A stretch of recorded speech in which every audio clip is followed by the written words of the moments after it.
Good evening, everyone, and welcome to the Droning Professor. Tonight we're going to learn about how your immune system restores you at night. So, as you make yourselves comfortable, please take a moment to let us know where you're listening from and feel free to subscribe. Now, as always, take a moment for some deep breaths, letting your mind and body relax for a good night of sleep. I'm thrilled to be here with you tonight to talk about something that every single one of us does, or at least should be doing, for about a third of our lives. And no, I'm not talking about scrolling through social media or wondering why we open the refrigerator. I'm talking about sleep, but not just any aspect of sleep. Tonight, we're diving deep into the fascinating, intricate, and honestly mind-blowing relationship between your immune system and those precious hours you spend unconscious in your bed. Now, I know what some of you might be thinking. Sleep? The immune system? Aren't those two completely separate things? Well, imagine if I told you that your immune system has a night shift, a dedicated team of cellular workers that clock in when you clock out. These microscopic heroes don't just keep you healthy during the day. They actually work overtime while you're dreaming about showing up to work in your pajamas or whatever bizarre scenario your brain decides to cook up at 3 in the morning. Let's start with the basics. Your immune system is essentially your body's defense department, homeland security, and emergency response team all rolled into one.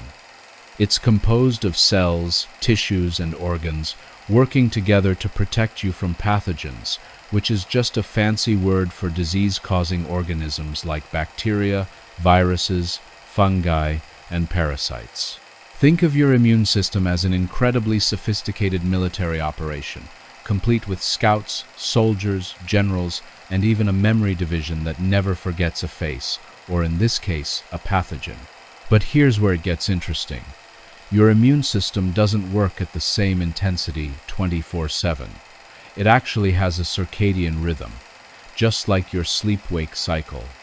In fact, these two rhythms are so intimately connected that disrupting one inevitably messes with the other.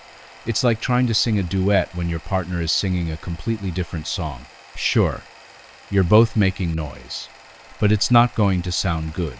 So let's talk about what happens when you finally put down your phone, turn off the lights, and drift off to sleep. Within the first 90 minutes, you enter what we call slow-wave sleep, or deep sleep. This is the good stuff. This is when your brain waves slow down dramatically, your heart rate drops, your blood pressure decreases, and your body temperature falls. You're basically entering energy-saving mode, like your laptop when you haven't touched it for a while. But while you might think nothing much is happening because you're completely unconscious, your immune system is throwing an absolute party. During deep sleep, your body ramps up the production of cytokines. Now, cytokines are these small proteins that act like text messages between your immune cells. Some cytokines promote inflammation, which sounds bad but is actually crucial for fighting infections and healing injuries. Others are anti-inflammatory, helping to calm things down once the threat is neutralized. During sleep, particularly deep sleep, your body increases production of several types of cytokines, especially those needed to fight infection and inflammation. It's like your immune system is stocking up on ammunition while you're sleeping, preparing for whatever microscopic battles might come your way tomorrow. One specific type of cytokine worth mentioning is interleukin-1, also called IL-1. This little messenger is fascinating because it doesn't just respond to sleep, it actually promotes sleep. That's right, your immune system can make you sleepy. Have you ever noticed that when you're fighting off a cold or the flu, all you want to do is sleep? That's partly because your immune system is pumping out IL-1 and other sleep-promoting cytokines, essentially forcing you to rest so it can do its job more effectively. Your body is literally drugging you into bed for your own good. It's like having a very aggressive mother who insists you need your rest, except this mother lives inside your cells. Now, let's talk about some of the key players in your immune system and what they're up to while you're snoring away. First up, we have T cells, which are a type of white blood cell crucial for immune function. T cells come in different varieties, like helper T cells that coordinate immune responses, and killer T cells that destroy infected cells. Research has shown that sleep, particularly deep sleep, significantly enhances the ability of T cells to do their job.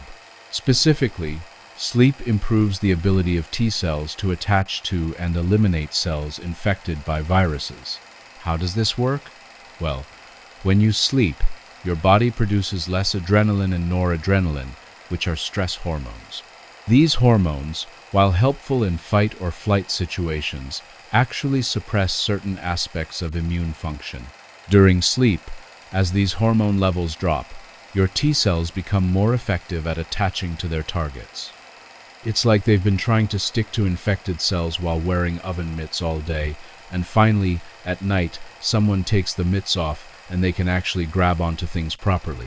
A study from 2019 showed that even a single night of sleep deprivation reduced the ability of T cells to activate certain adhesion molecules called integrins, which are essentially the sticky proteins that help T cells attach to infected cells.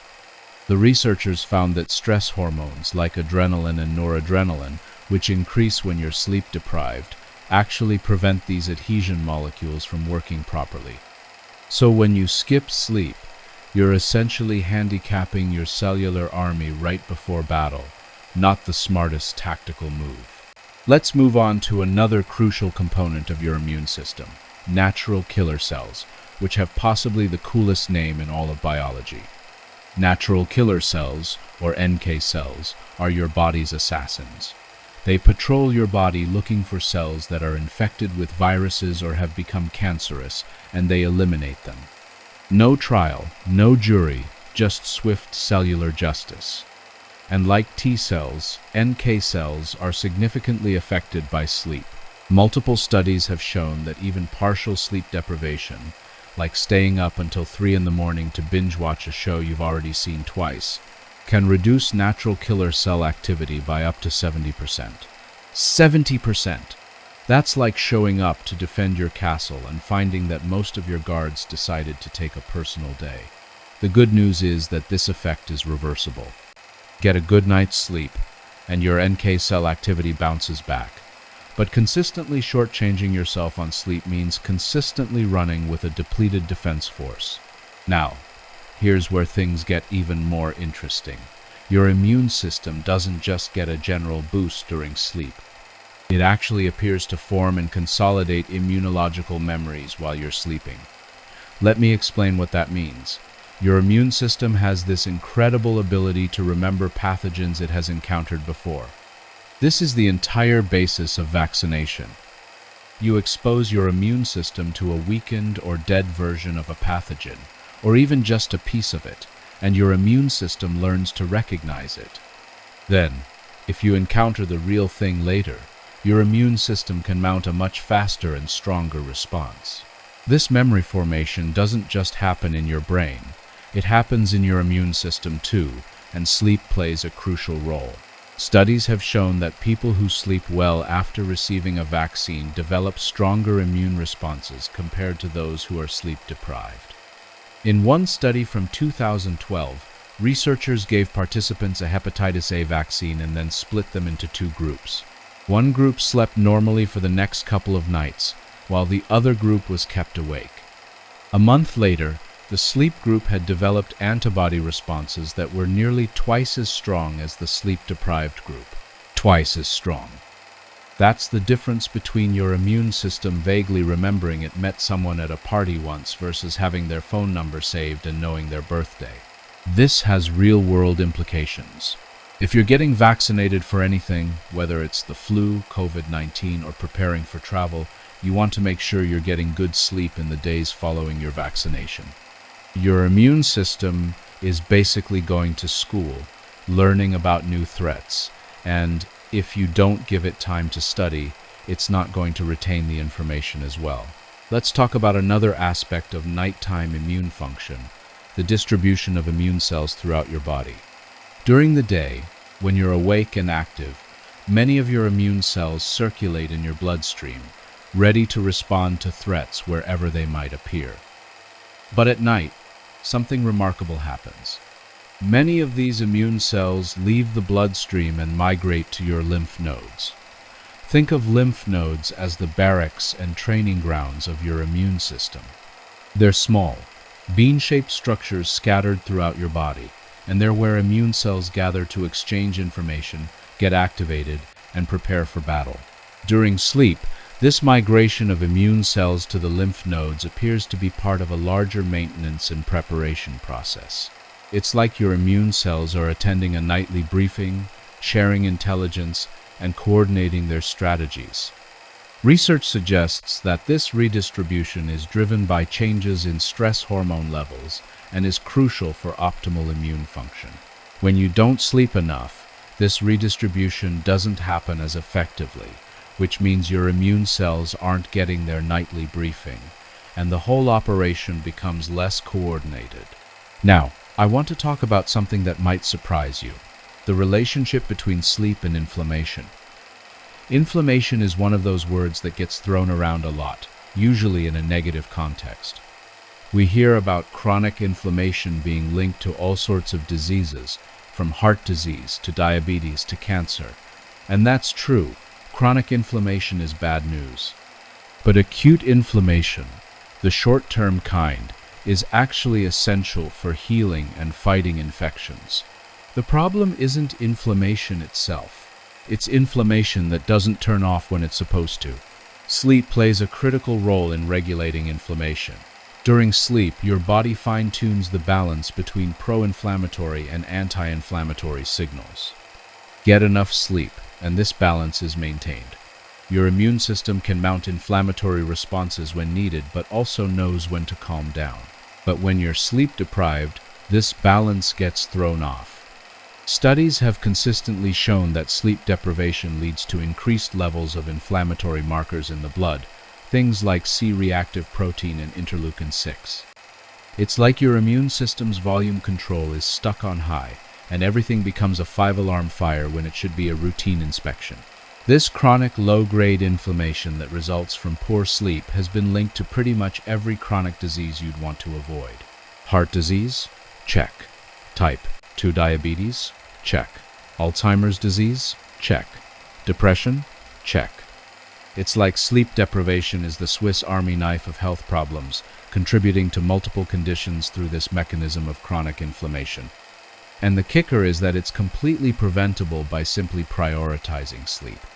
No expensive medications, no complicated procedures, just good old-fashioned rest. Let's shift gears and talk about something that directly affects a lot of people: sleep and susceptibility to infections. Have you ever noticed that during particularly busy or stressful periods, when you're not sleeping much, you're more likely to get sick? Maybe during finals week, or during a major project at work, or when traveling across multiple time zones? That's not just bad luck or coincidence. There's solid scientific evidence that sleep deprivation increases your susceptibility to infections. In a particularly clever study from 2015, researchers exposed healthy adults to rhinovirus, which is the virus that causes the common cold. But before exposing them to the virus, the researchers carefully monitored how much each person slept in the week leading up to the exposure. What they found was striking. People who slept less than 6 hours per night were more than 4 times more likely to develop a cold compared to those who slept more than 7 hours. 4 times more likely. That's a huge difference. The relationship was dose-dependent too, meaning the less you slept, the more likely you were to get sick. It's like sleep is a vaccine against the common cold, except it works against pretty much everything else too. This isn't limited to colds.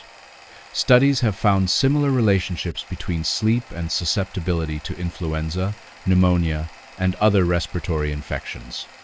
There's even evidence that chronic sleep deprivation may increase susceptibility to more serious conditions. Your immune system is like a security system for your house. If you disable it every night, you shouldn't be surprised when unwanted guests start showing up. Now, let's dive into the fascinating world of sleep stages and their specific effects on immune function. I mentioned deep sleep earlier, but your night of sleep is actually composed of multiple stages that cycle throughout the night, and each stage has different effects on your immune system. When you first fall asleep, you move through light sleep, stage 1 and stage 2, before entering deep sleep, which is stage 3. After deep sleep, you enter REM sleep, which stands for rapid eye movement sleep, and this is when most of your vivid dreaming occurs. This cycle repeats multiple times throughout the night, with each cycle lasting about 90 minutes. Deep sleep, that slow wave sleep we talked about earlier, is when most of the immune-boosting magic happens. This is when cytokine production peaks, when growth hormone is released, which helps with tissue repair, and when your immune cells are most actively engaged in maintenance and preparation activities. If sleep were a concert, deep sleep would be the headlining act that everyone came to see. But REM sleep isn't just sitting on the bench.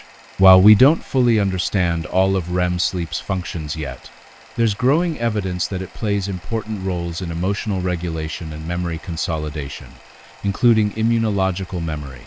Some research suggests that the balance between different sleep stages is important for optimal immune function.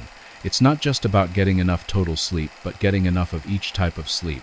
This is one reason why sleep quality matters, just as much as sleep quantity.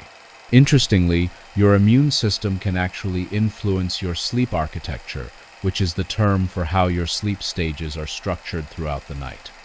When you're fighting an infection, your body produces more of those sleep-promoting cytokines we talked about earlier, particularly IL-1. These cytokines not only make you feel sleepy, but also increase the amount of deep sleep you get. Your body is essentially forcing you into the most immune-supportive type of sleep. It's like your immune system has taken the driver's seat and is saying, I don't care what you had planned today, we're going to bed, and we're staying there until I'm done dealing with this infection. This is why the worst thing you can do when you're sick is try to power through and maintain your normal schedule. Your immune system is literally chemically altering your brain to make you sleep more, and fighting against that is like trying to swim upstream. You'll exhaust yourself and won't get where you need to go.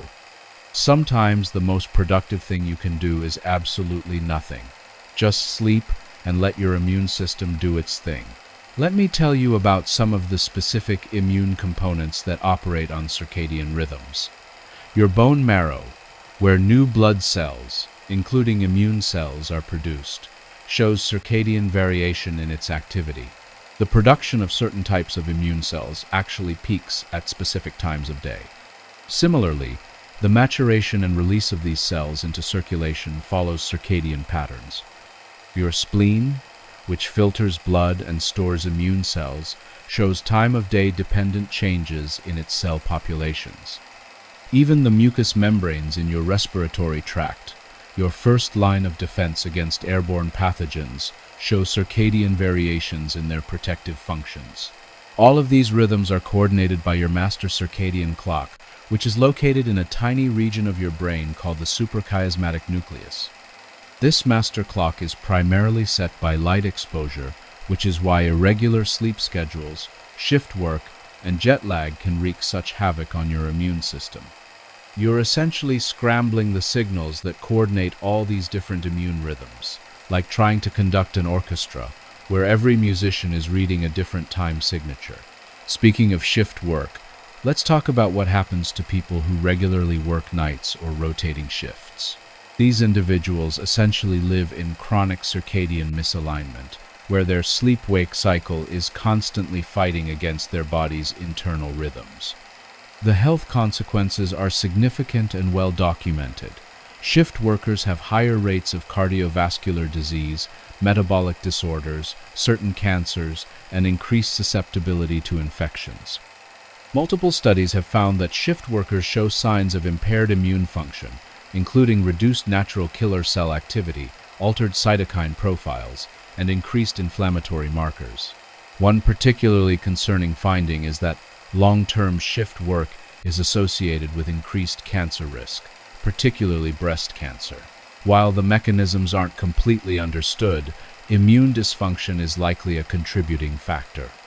Your immune system normally patrols your body looking for cells that have gone rogue and become cancerous, eliminating them before they can grow into tumors. If that surveillance system is impaired due to chronic circadian disruption, more of these abnormal cells might slip through the cracks. It's like having security guards who are so tired and confused about what time it is that they're not checking IDs anymore. Now, let's talk about something that affects millions of people: sleep disorders and immune function. Obstructive sleep apnea is a condition where people repeatedly stop breathing during sleep due to their airway collapsing. Each time this happens, they briefly wake up, though they often don't remember these awakenings. Someone with severe sleep apnea might have hundreds of these breathing interruptions every night, leading to severely fragmented sleep and repeated drops in blood oxygen levels. Not surprisingly, sleep apnea is associated with significant immune dysfunction. Studies have found elevated inflammatory markers in people with sleep apnea, impaired natural killer cell function, and increased susceptibility to infections. There's also evidence linking sleep apnea to increased cancer risk and faster cancer progression, again likely due to impaired immune surveillance. The good news is that treating sleep apnea with CPAP therapy, which stands for continuous positive airway pressure, can improve many of these immune markers. It's a reminder that sleep quality matters just as much as sleep quantity, and that breathing while you sleep is kind of important too. Who knew? Insomnia, which affects somewhere between 10 and 30% of adults depending on how you define it, also has significant effects on immune function. Chronic insomnia is associated with elevated inflammatory markers, altered cytokine profiles, and impaired cellular immune responses. People with insomnia also show altered antibody responses to vaccination. It's like their immune system is trying to work with one hand tied behind its back. Treating insomnia, whether through cognitive behavioral therapy, medication, or other approaches, can help restore more normal immune function. Your immune system desperately wants you to sleep well, and it will reward you for doing so. Let's talk about something more positive: how you can optimize your sleep to support your immune system. First, and most obviously, prioritize getting enough sleep. For most adults, that means 7 to 9 hours per night. I know, everyone's busy. We all have a million things to do. But here's the thing: skimping on sleep doesn't actually make you more productive. It makes you less productive because your brain works more slowly, you make more mistakes, and you get sick more often. It's like trying to save money by not putting gas in your car. Sure, you're saving money on gas, but now your car doesn't run, so you're actually not getting anywhere. Second, maintain a consistent sleep schedule. Go to bed and wake up at roughly the same time every day, even on weekends. This helps keep your circadian rhythm synchronized, which, as we've discussed, is crucial for optimal immune function. Your immune system loves predictability. It wants to know when the night shift starts so everyone can show up on time, ready to work. Third, create a sleep-friendly environment. Your bedroom should be dark, quiet, and cool. Darkness is particularly important because light exposure suppresses melatonin production. Melatonin is often thought of as just a sleep hormone, but it also has immune-modulating effects and acts as an antioxidant. When you expose yourself to bright light at night, especially the blue light from screens, you're suppressing melatonin and disrupting both your sleep and your immune function. It's like throwing a rave in your bedroom and then wondering why you can't sleep. Maybe turn off the lights and the music first. Fourth, watch your timing of food, caffeine, and alcohol. Eating large meals close to bedtime can disrupt sleep. Caffeine has a half-life of about 5 hours, meaning that if you have a cup of coffee at 5 p.m., a quarter of that caffeine is still in your system at 1 a.m. That's going to interfere with your sleep quality even if you manage to fall asleep.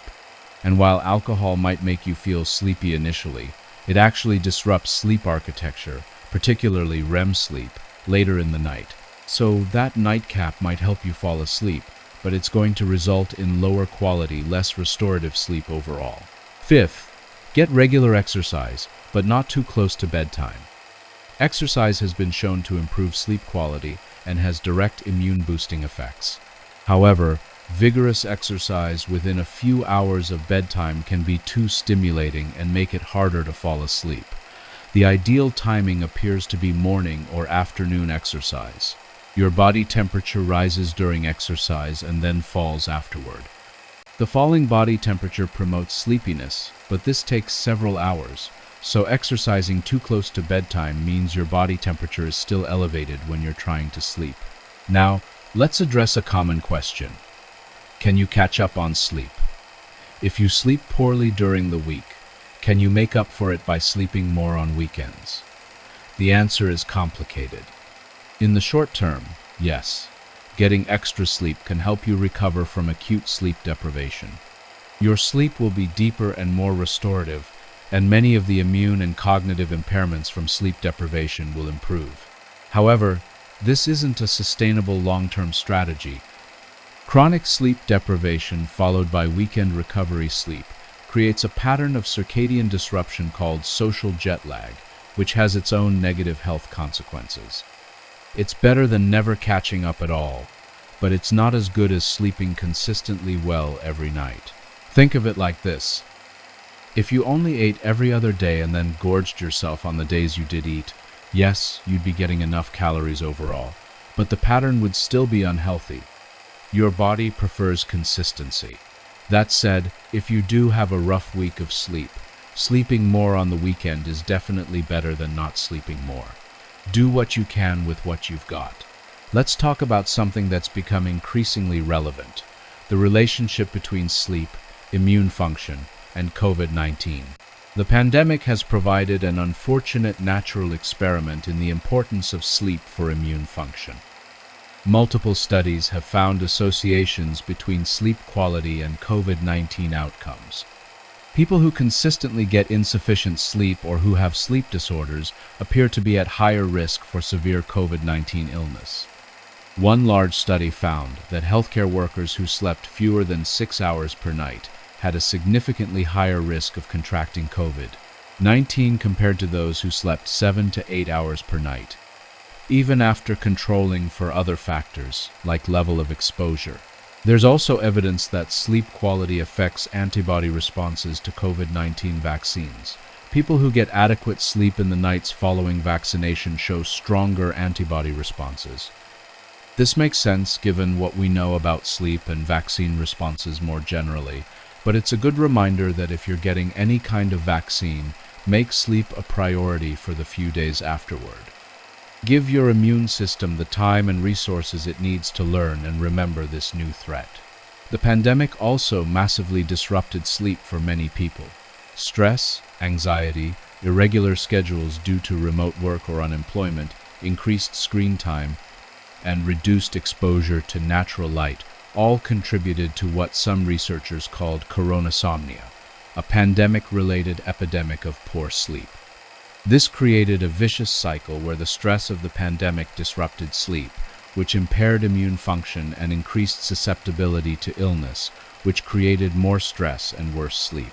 Breaking this cycle requires acknowledging that sleep isn't a luxury or something you can sacrifice when times are tough. It's a fundamental biological necessity, especially during times of high stress and health threats. Let's zoom out for a moment and think about why this relationship between sleep and immune function exists in the first place. From an evolutionary perspective, it makes a lot of sense. Sleep is a vulnerable state. When our ancestors were sleeping, they couldn't forage for food, reproduce, take care of offspring, or watch for predators. The fact that sleep is universal across the animal kingdom despite this vulnerability tells us it must be providing some crucial benefits that outweigh the costs. One of those crucial benefits is immune maintenance and enhancement. Think about it. When an animal is sick or injured, what does it do? It finds a safe place and sleeps. This is true across species, from humans to fruit flies. Sleep is when the body can dedicate maximum resources to healing and fighting infections, because it's not simultaneously trying to move around, find food, and interact with the environment. It's like the difference between trying to repair your car while driving it versus pulling over and turning off the engine. one of those scenarios is going to result in much better repairs. Our modern lifestyle has created a situation where we're trying to override millions of years of evolutionary programming. We've invented artificial light that allows us to stay awake long past sunset. We've created caffeine and energy drinks that mask sleepiness. We've built a culture that often treats sleep as something for the weak, as wasted time, as something to be minimized in the pursuit of productivity. And our health, particularly our immune health, is paying the price. Here's a sobering thought. We're currently facing increasing antibiotic resistance, where bacteria are evolving to resist our drugs faster than we can develop new ones. We're also seeing emerging viral threats like COVID-19 and potential future pandemics. In this context, supporting our immune system through adequate sleep isn't just about individual health. It's about public health. A population that's chronically sleep-deprived is a population that's more susceptible to infectious disease outbreaks and less able to respond effectively to vaccines. We need to start thinking about sleep as a public health issue, not just a personal choice. Now, I want to address something important: sleep inequality. Not everyone has equal opportunity to get adequate, high-quality sleep. People working multiple jobs to make ends meet often can't afford to prioritize sleep. People living in noisy urban environments or unsafe neighborhoods may struggle to sleep well. Night shift workers are essentially required to work against their biology. Parents of young children, particularly mothers, are often severely sleep-deprived. People of certain racial and ethnic groups face higher rates of sleep disorders and sleep deprivation due to a complex mix of socioeconomic factors, discrimination-related stress, and environmental conditions. This means that sleep deprivation and its health consequences, including impaired immune function, disproportionately affect certain populations. This contributes to health disparities we see in everything from infectious disease rates to chronic disease prevalence. Addressing these disparities requires not just individual solutions but systemic changes. Better working conditions, safe and affordable housing, accessible healthcare including sleep disorder treatment, and cultural shifts in how we value rest and recovery. Let me share something that I find particularly fascinating: the relationship between dreams and immune function. We've talked about how REM sleep, the stage where most dreaming occurs, may play a role in immunological memory. But some researchers have gone further and suggested that the content of dreams might even reflect immune system activity.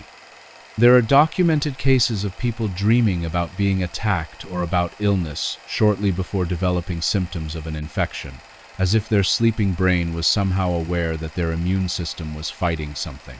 Now, I'm not suggesting that you can diagnose infections based on your dreams. That would be ridiculous. But it does raise interesting questions about the integration between different physiological systems during sleep. Your brain, your immune system, your endocrine system, they're all in constant communication, and sleep appears to be a time when this communication is particularly active and important. We're still just scratching the surface of understanding these relationships. Let's talk about aging and sleep-immune interactions. As people get older, sleep tends to become more fragmented and lighter. Older adults often get less deep sleep and spend more time in lighter sleep stages. At the same time, immune function declines with age, a phenomenon called immunosenescence.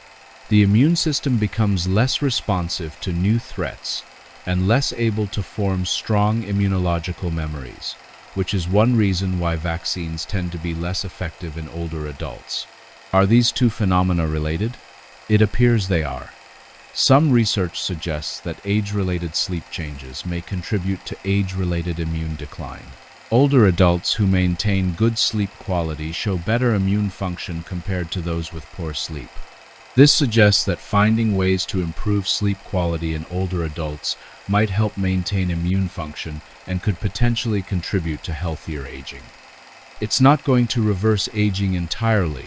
We're not quite at that level of medical miracle yet, but every little bit helps. There are also some intriguing studies looking at whether immune-boosting interventions might improve sleep. For example, some research has found that certain probiotics, which presumably work by modulating immune function in the gut, can improve sleep quality. Omega-3 fatty acids, which have anti-inflammatory effects, have also been associated with better sleep. This bidirectional relationship makes sense. Sleep supports immune function, and a well-functioning immune system, particularly one with well-regulated inflammation, supports good sleep. They're mutually reinforcing, which means improvements in one domain can lead to improvements in the other. Now, let's talk about stress, because you can't talk about sleep and immune function without addressing the elephant in the room. Chronic stress is one of the most potent disruptors of both sleep and immune function. When you're stressed, your body releases cortisol and other stress hormones. In the short term, this is adaptive. It mobilizes resources and helps you deal with threats. But chronic stress means chronically elevated cortisol, and cortisol suppresses immune function. It reduces the production of certain immune cells, impairs their function, and promotes inflammation. Chronic stress also disrupts sleep. Many people find it hard to fall asleep when they're stressed, and stress can increase nighttime awakenings and reduce sleep quality. So stress impairs both sleep and immune function directly, and also indirectly impairs immune function by disrupting sleep. It's a triple threat. The stress response is supposed to be a short-term emergency system, like a fire alarm. But for many people in modern life, that fire alarm is going off constantly, and both their sleep and their immune system are suffering as a result. Managing stress is therefore crucial for maintaining healthy sleep and immune function. This can include things like regular exercise, meditation or mindfulness practices, social support, therapy, and sometimes medication. It also includes addressing the sources of stress where possible, whether that's work-related, financial, relationship-based, or related to health concerns. I know that's easier said than done, but it's important to recognize that this isn't just about relaxation or feeling good. Chronic stress has real, measurable effects on your immune system and your ability to fight off disease. Let me tell you about something called sleep extension studies. These are studies where researchers take people who are habitually sleeping less than they probably should, maybe 6 hours a night, and have them extend their sleep to 8 or 9 hours for a period of time. What they find is pretty remarkable. Within just a few weeks of sleep extension, people show improvements in immune markers, cognitive function, mood, and metabolic health. It's like their bodies were running on empty and suddenly got a full tank of gas. Everything starts working better. One particularly interesting finding from these studies is that many people don't realize how impaired they are when they're chronically sleep deprived. After a few weeks of adequate sleep, participants often report feeling dramatically better, more alert, more energetic, less irritable. They didn't realize how poorly they were functioning before because they had adapted to it as their new normal. It's like walking around with blurry vision for so long that you forget what clear vision looks like. Then you get glasses and suddenly realize how much you've been missing. This adaptation to sleep deprivation is dangerous because it creates the illusion that you're fine with less sleep. You're not fine, you're just used to being impaired. Your immune system is compromised, your cognitive function is reduced, your emotional regulation is impaired, and your long-term health risks are elevated. But because you've adapted, you might not feel that bad, at least not until you get adequate sleep and realize the difference. Now, I want to address the use of sleep aids, both pharmaceutical and natural. Many people who struggle with sleep turn to medications, whether prescription drugs like benzodiazepines or Z-drugs, or over-the-counter options like antihistamines, or natural supplements like melatonin. These can be helpful in certain situations, particularly for short-term sleep problems or specific sleep disorders. However, it's important to understand that artificially induced sleep isn't identical to natural sleep in terms of its restorative properties. Many sleep medications alter sleep architecture, reducing certain stages of sleep or changing their normal proportions. This means that while you might be unconscious for 8 hours, you're not getting the same quality of sleep that you would naturally. In terms of immune function, we don't have a lot of studies directly comparing the immune effects of natural versus medicated sleep, but we do know that sleep architecture matters for immune function. So while medication-assisted sleep is probably better than no sleep or very little sleep, it's not an ideal long-term solution. Cognitive behavioral therapy for insomnia, or CBTI, is generally considered the gold standard treatment for chronic insomnia because it addresses the underlying behaviors and thought patterns that contribute to sleep problems without relying on medication. If you're struggling with chronic insomnia, it's worth looking into CBTI rather than just reflexively reaching for a pill. That said, there's no shame in using sleep medication when you need it. Some sleep is better than no sleep, and if medication is what gets you there, that's okay. Just work with your healthcare provider to find the best solution for your specific situation. Let's talk about napping, because people often ask whether napping is good or bad for immune function. The answer is, as with many things in biology, it depends. Short naps, around 20 to 30 minutes, can be refreshing and don't typically interfere with nighttime sleep. There's some evidence that these power naps can provide immune benefits, particularly if you're sleep deprived. Longer naps, particularly if they include deep sleep or REM sleep, can be more restorative, but might interfere with your ability to fall asleep at night, especially if taken late in the day. Some cultures incorporate regular afternoon naps into their daily routines, the famous siesta. In these contexts, napping appears to be beneficial for health, including immune health. However, these are typically built into a lifestyle where nighttime sleep might be slightly shorter to accommodate the nap. The key is that total 24-hour sleep is adequate, and that the sleep-wake schedule is consistent and aligned with circadian rhythms. For most people in Western societies, an occasional short nap when you're feeling tired is probably fine, and might even be beneficial. Regular long naps might be a sign that you're not getting enough nighttime sleep and should be a cue to prioritize getting more sleep at night rather than relying on daytime sleep to make up the difference. Listen to your body, but also be honest with yourself about whether you're getting enough sleep at night in the first place. I want to talk about something that might seem tangential but is actually quite relevant: gut health and the sleep-immune connection. Your gut contains trillions of microorganisms, collectively called the gut microbiome, and this microbial community plays a crucial role in immune function. About 70 to 80% of your immune cells reside in or near your gut. The gut microbiome helps train your immune system, produces various compounds that affect immune function, and provides a barrier against pathogens. Here's where it gets interesting. Your gut microbiome has circadian rhythms, just like your immune system and sleep-wake cycle. The composition and activity of your gut bacteria change throughout the day in predictable patterns, and these rhythms are influenced by your sleep-wake cycle.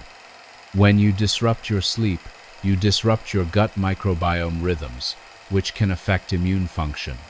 It's like a cascade of disruption where messing with sleep throws off gut microbiome timing, which throws off immune function, which can then feed back and disrupt sleep even more.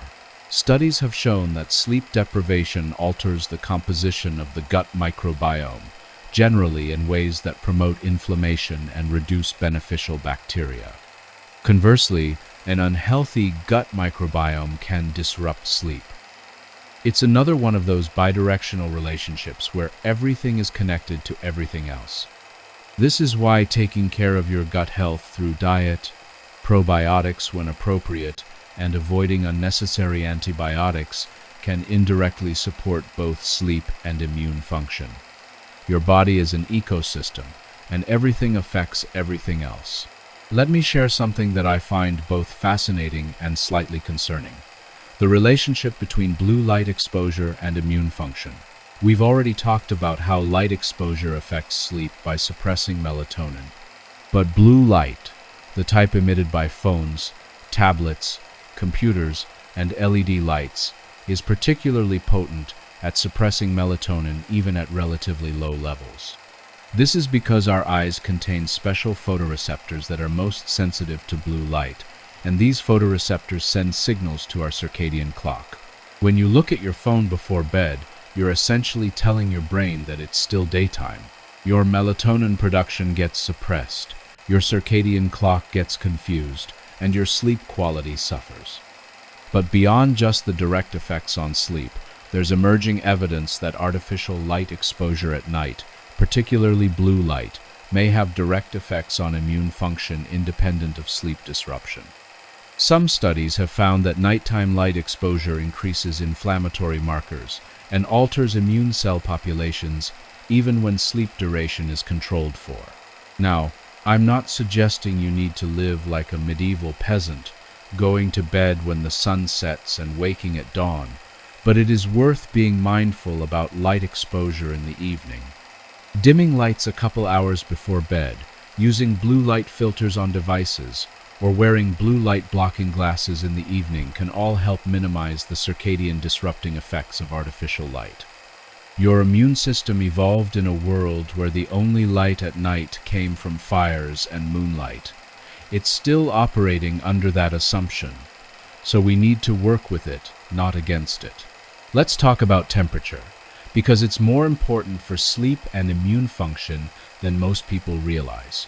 Your body temperature naturally drops as you prepare for sleep. This drop in core body temperature is actually one of the signals that tells your body it's time to sleep. This is why taking a hot bath or shower 90 minutes or so before bed can actually improve sleep.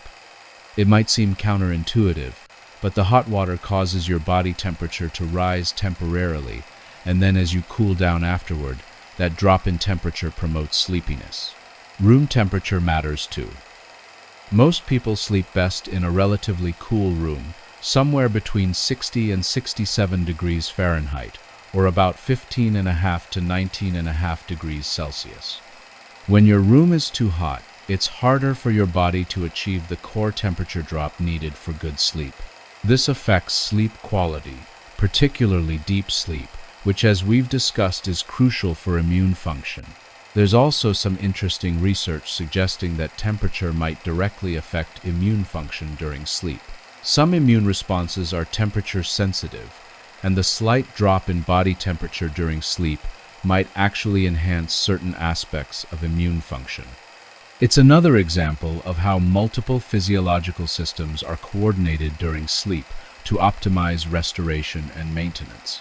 Now, I want to address something that affects a lot of people: the relationship between mental health and the sleep-immune connection. Depression and anxiety are both associated with sleep problems. People with depression often experience insomnia or hypersomnia, sleeping too much. People with anxiety often have trouble falling asleep or staying asleep. At the same time, both depression and anxiety are associated with immune dysfunction, particularly increased inflammation and altered cytokine profiles. The relationships here are complex and bidirectional. Poor sleep can contribute to depression and anxiety. Depression and anxiety can disrupt sleep. Both poor sleep and mental health problems can impair immune function, and immune dysfunction, particularly chronic inflammation, can contribute to depression and anxiety. It's like a knot of interconnected relationships, and pulling on any one thread affects all the others. This has important implications. If you're struggling with mental health, addressing your sleep should be part of your treatment plan. And if you're having persistent sleep problems, it's worth considering whether underlying mental health issues might be contributing. The good news is that improvements in any part of this system can lead to improvements in the others. Treating depression often improves sleep. Improving sleep often helps with depression and anxiety, and both of these can lead to improvements in immune function. Let me tell you about something called social jet lag, which I mentioned briefly earlier. Social jet lag is the mismatch between your biological clock and your social clock.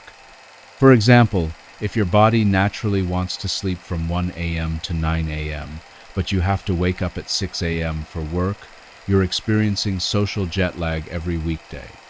Then, on weekends, you might sleep according to your natural rhythm, which feels good but means your sleep schedule is shifting by several hours twice a week. This weekly pattern of circadian disruption has real health consequences. Studies have found that greater social jet lag is associated with increased obesity, diabetes risk, cardiovascular disease, and yes, impaired immune function. It's like living in a state of permanent mild jet lag, and your immune system doesn't get a chance to fully synchronize with a consistent schedule. For people with inflexible work or school schedules that don't match their natural chronotype, whether they're a morning person or night owl, this can be a real challenge with no easy solution. But being aware of it is the first step. If you can't change your work schedule, you can at least try to minimize social jet lag by keeping your sleep schedule as consistent as possible, even on weekends.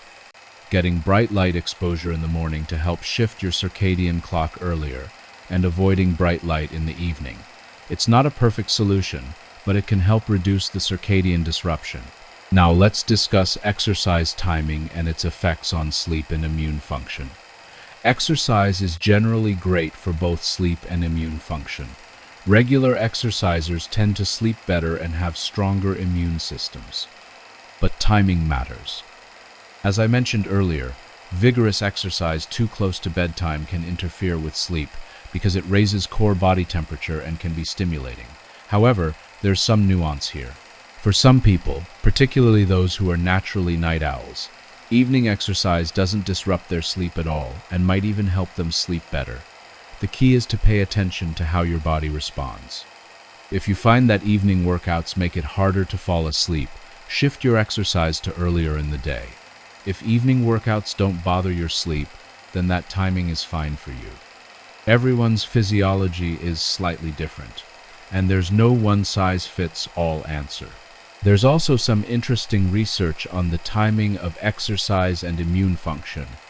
Some studies suggest that exercising at consistent times of day might provide additional immune benefits beyond just the exercise itself, possibly because it helps reinforce circadian rhythms. Again, consistency seems to be a theme. Your body likes predictable patterns. Let's talk about alcohol in more detail, because it's worth emphasizing just how much alcohol can mess with sleep and therefore immune function. A lot of people use alcohol to help them fall asleep. And it's true that alcohol can make you feel drowsy and might help you fall asleep faster. But this is a classic case of short-term gain leading to long-term pain. Alcohol is metabolized as you sleep, and this metabolism produces compounds that disrupt sleep, particularly in the second half of the night. Alcohol also specifically suppresses REM sleep in the first half of the night, and then you get a REM rebound in the second half, but by then the sleep disruption from alcohol metabolism is kicking in. The result is fragmented, unrefreshrative sleep. You might be in bed for 8 hours, but you're not getting 8 hours of quality sleep. From an immune perspective, this is bad news. The sleep disruption from alcohol impairs all those immune processes we've been talking about, and alcohol itself has direct immunosuppressive effects. Even moderate alcohol consumption can reduce natural killer cell activity, impair neutrophil function, which are other types of immune cells, and disrupt the gut microbiome. If you're trying to optimize your immune function, minimizing alcohol consumption, particularly in the hours before bed, is one of the most effective things you can do. I know that's not what anyone wants to hear. Alcohol is deeply embedded in many social and cultural contexts. I'm not here to tell you that you can never have a drink, but it's important to understand the trade-offs. That nightcap is costing you sleep quality and immune function. Whether that trade-off is worth it is a decision only you can make, but make it as an informed decision, not based on the myth that alcohol helps you sleep. Let's discuss chronotherapy, which is the science of timing treatments to match the body's circadian rhythms. This is a relatively new field, but there's growing evidence that the timing of medications and other treatments can significantly affect their efficacy and side effects. For example, some chemotherapy drugs appear to be more effective and less toxic when given at specific times of day. Blood pressure medications might work better when taken at bedtime rather than in the morning. Vaccines might produce stronger immune responses when given at certain times of day. One study found that people vaccinated in the morning showed stronger antibody responses compared to those vaccinated in the afternoon. The difference was substantial, similar in magnitude to the difference we see between younger and older adults. This makes sense when you consider that immune function varies throughout the day according to circadian rhythms. There are times when your immune system is more primed to respond to new challenges, and timing interventions to match these windows might enhance their effectiveness. This is still an emerging area of research, and we don't have clear guidelines for optimal timing for most treatments. But it's an exciting frontier that could potentially help us get more benefit from existing treatments just by changing when we administer them. It's also another reminder of how important circadian rhythms are for immune function. Now, let's talk about something practical. What to do when you're sick. You're lying in bed with a cold or flu, feeling miserable, and all you want to do is sleep. Should you? Absolutely yes. This is exactly what your body needs. When you're fighting an infection, your immune system is working overtime, and as we've discussed, it works most effectively during sleep. This is not the time to try to maintain your normal schedule or push through. Your body is literally chemically forcing you to rest for a reason. Let yourself sleep as much as your body wants. Don't set an alarm if you can avoid it. Your body will wake up when it's ready. You might find that you're sleeping much more than usual, maybe 10 or 12 hours or even more. That's fine. You might also notice that your sleep is deeper and that you wake up feeling groggy, which is a sign of more deep sleep. This is all normal and healthy when you're sick. Your immune system has essentially commandeered your sleep system to maximize its ability to fight the infection. You should also pay attention to other aspects of immune support during illness. Stay hydrated, because immune function requires adequate fluid. Eat nutritious foods if you have an appetite, focusing on things that are easy to digest. Avoid alcohol, which will impair both your sleep quality and immune function. And try to minimize stress, which again will interfere with immune function. Basically, do everything you can to support your immune system, and chief among those things is sleeping as much as possible.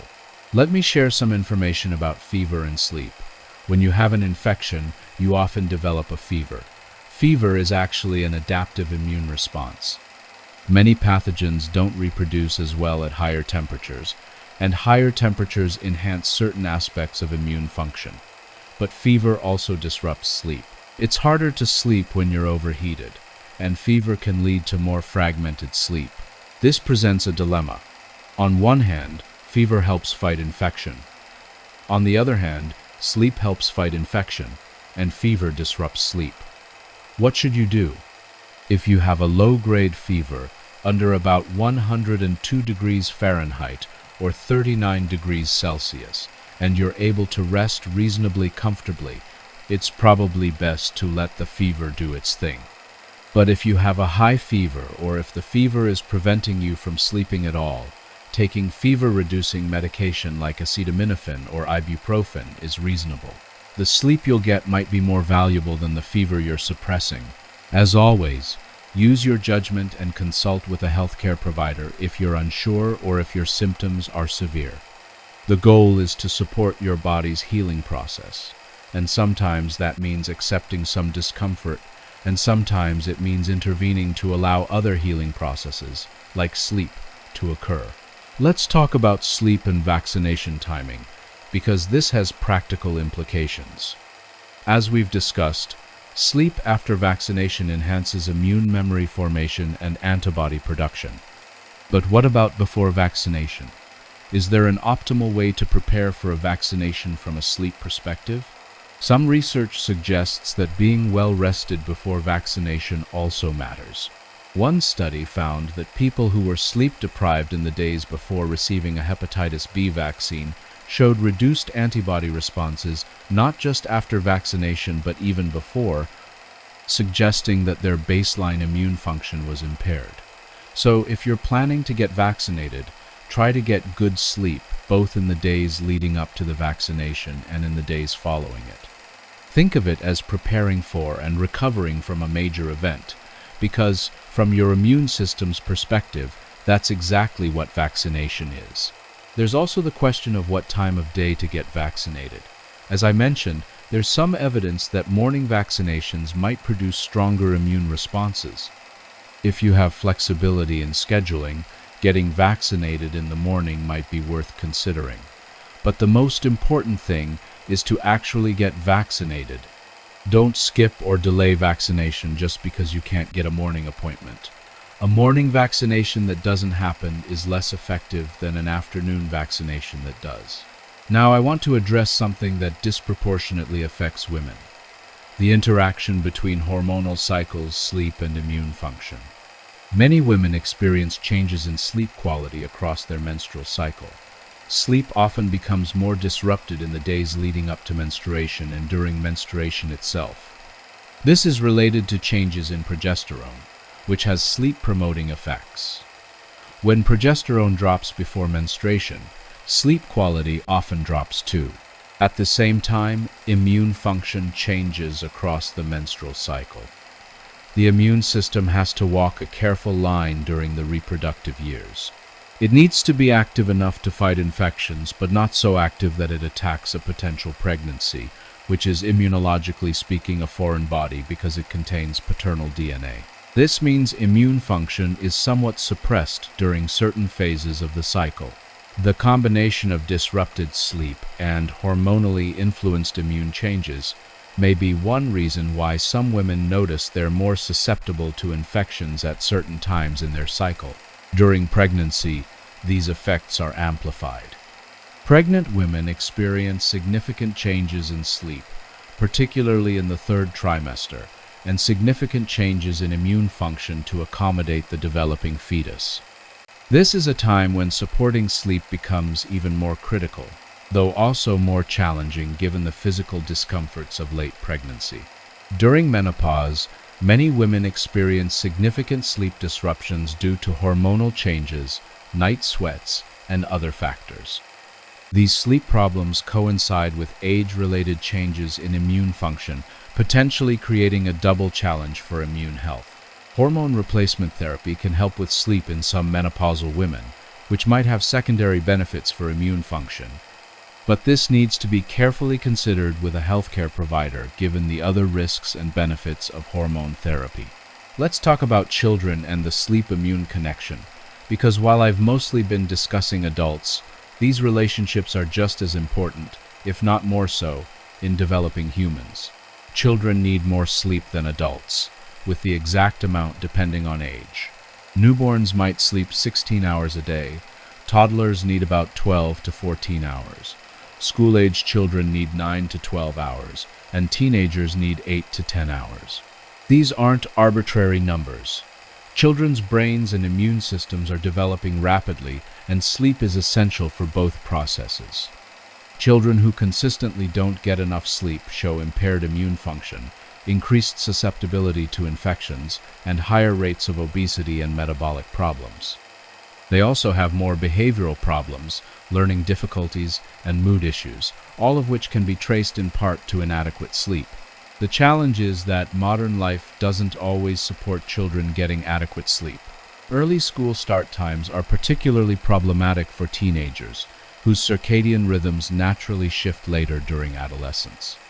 Making a teenager wake up at 6 a.m. for school is like making an adult wake up at 4 a.m. It's fighting against their biology, and both their academic performance and their health suffer as a result. Multiple studies have shown that delaying school start times for teenagers leads to improvements in sleep duration, academic performance, mental health, and even reduced car accident rates among teenage drivers. Parents can support their children's sleep and immune health by prioritizing consistent bedtimes, creating calm bedtime routines, limiting screen time before bed, and advocating for school policies that support adequate sleep.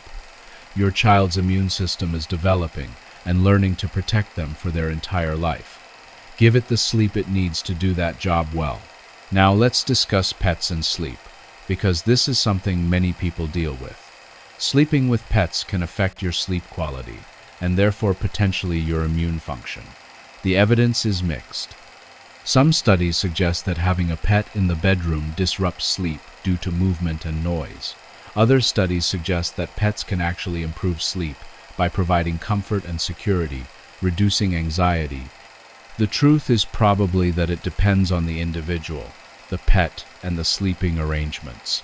If you sleep well with your pet in the bed, great. The stress-reducing benefits of pet companionship might outweigh any minor sleep disruptions. But if your dog is waking you up multiple times per night or your cat is walking on your face at 4 a.m., that's going to affect your sleep quality and immune function. You might need to train your pet to sleep in their own bed, or at least stay still through the night. Your immune system will thank you, even if your pet gives you judgmental looks. Let's talk about something that's become increasingly common: sleep tracking technology. Fitness trackers and smartphone apps can now monitor your sleep, providing data on how long you slept, how much time you spent in different sleep stages, and how many times you woke up. This technology can be useful for identifying patterns and problems. If you see that you're consistently getting less sleep than you thought, or that your sleep is very fragmented, that's valuable information. However, there are some caveats. Consumer sleep tracking technology isn't as accurate as the polysomnography done in sleep labs. It can give you a general idea of your sleep patterns, but it's not perfectly precise. There's also a risk of becoming overly focused on the data, worrying about every variation, which can actually create anxiety that disrupts sleep. Some people develop a condition informally called orthosomnia, which is an obsessive focus on achieving perfect sleep metrics. Use sleep tracking technology as a tool, not as a judge. If the data helps you identify genuine problems or motivates you to prioritize sleep, great. If it's making you anxious and stressed about sleep, put it away. Your subjective experience of how rested you feel is also valuable data. Trust your body. Let me talk about something important. The immune consequences of chronic sleep disorders go beyond just making you tired. Untreated sleep apnea, chronic insomnia, restless leg syndrome, and other sleep disorders don't just affect your quality of life. They significantly increase your risk of serious health problems, including cardiovascular disease, diabetes, cancer, and yes, increased susceptibility to infections. If you have symptoms of a sleep disorder, getting evaluated and treated isn't a luxury, it's a medical necessity. The good news is that most sleep disorders are treatable. CPAP therapy for sleep apnea, cognitive behavioral therapy for insomnia, medications for restless leg syndrome. These treatments can dramatically improve sleep quality and, by extension, immune function. Many people live with sleep problems for years, assuming that's just how things are for them when effective treatments exist. Don't accept poor sleep as inevitable. Talk to your healthcare provider. Now, let's bring this all together and think about practical implications. What should you take away from everything we've discussed tonight? First and most fundamentally, sleep is not optional. It's not a luxury. It's not something you can consistently shortchange without consequences. Your immune system depends on adequate sleep to function properly, and your immune system is what stands between you and every pathogen you encounter. Second, quality matters as much as quantity. Aim for 7 to 9 hours of sleep per night for most adults, but also pay attention to sleep quality. Are you sleeping straight through or waking up frequently? Do you wake up feeling rested or groggy? Are you snoring loudly or gasping for breath, possible signs of sleep apnea? The number of hours is important, but so is the architecture of that sleep. Third, consistency matters. Try to maintain a regular sleep schedule. Your immune system, like the rest of your body, thrives on predictable rhythms. Going to bed and waking up at roughly the same time every day helps keep everything synchronized.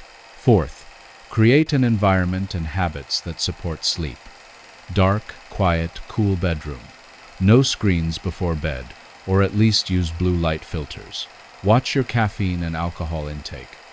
Regular exercise, but not too close to bedtime. Stress management. These aren't just feel-good recommendations. They have real, measurable effects on your immune function. Fifth, when you're sick, sleep is medicine. Don't try to power through. Your body is telling you to rest for a good reason. Listen to it. Sixth, if you're having persistent sleep problems, seek help. Sleep disorders are common and treatable. You don't have to live with poor sleep. Finally, recognize that sleep is part of a larger web of health behaviors. Sleep affects diet, exercise, stress levels, and immune function.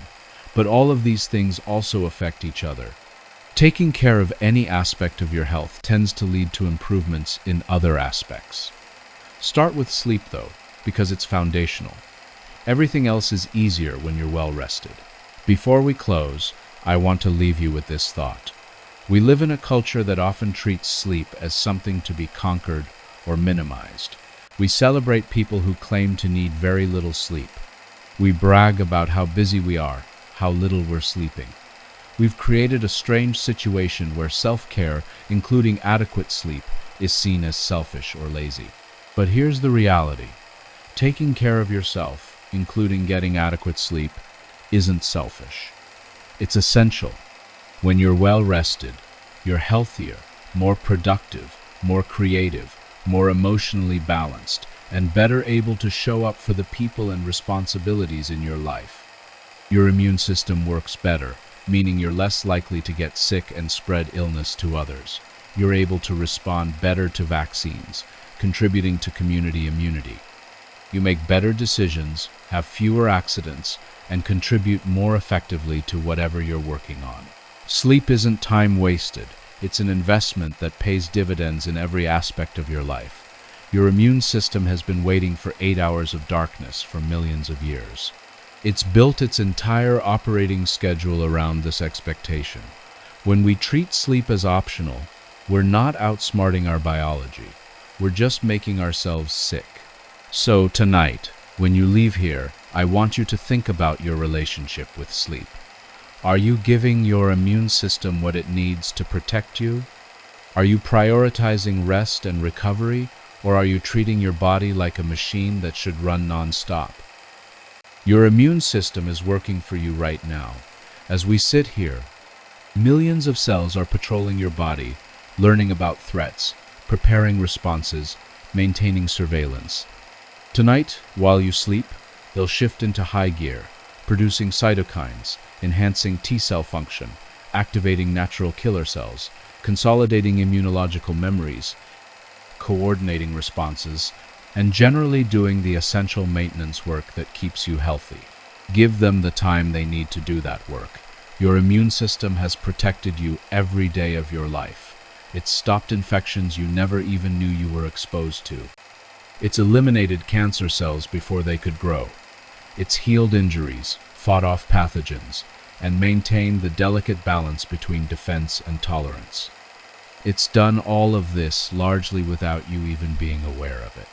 The least you can do is give it 8 hours of darkness to work with. Sleep well, stay healthy, and thank you for spending this evening exploring the fascinating nighttime world of your immune system. Your body is doing remarkable things while you're unconscious, and I hope you now have a deeper appreciation for just how important those sleeping hours really are.